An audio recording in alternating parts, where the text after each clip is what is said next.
Good day mga kamatres, this is your registered midwife for today's video mga kamatres, part 2 about hiccups. So mga mamis is iwasan po natin bigyan ng water si baby pag sinisinok po kasi maliit lang po yung tiyan ni baby. So iiwasan din po natin pamahiing gugulatin yung bata, hihilutin or ipipress yung bunbunan niya para lang mawala yung sinok. Paano natin maiwasan ang sinok mga mamis? Lagi po tayo magpadighay o magpa-burp kay baby. Pangalawa naman is pag nagpakita na siya ng signs na nagugutom na siya, is wag na nating antayin umiyak siya. Kasi once na inantay ninyong umiyak siya, mas more na magkakaroon ng opportunity yung air na makapasok dun sa tiyan ni baby. Tapos is, pag nag-breastfeeding naman po tayo, dapat maganda yung pagka-suck or pagka-latch ni baby dun sa breast ng mommy.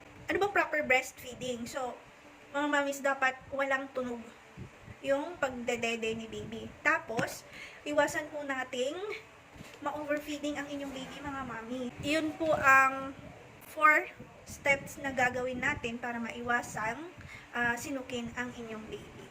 So, yun po yung part ng ating hiccup. So, thank you for watching. Please share, follow, comments, react any, and have a great day. Bye-bye.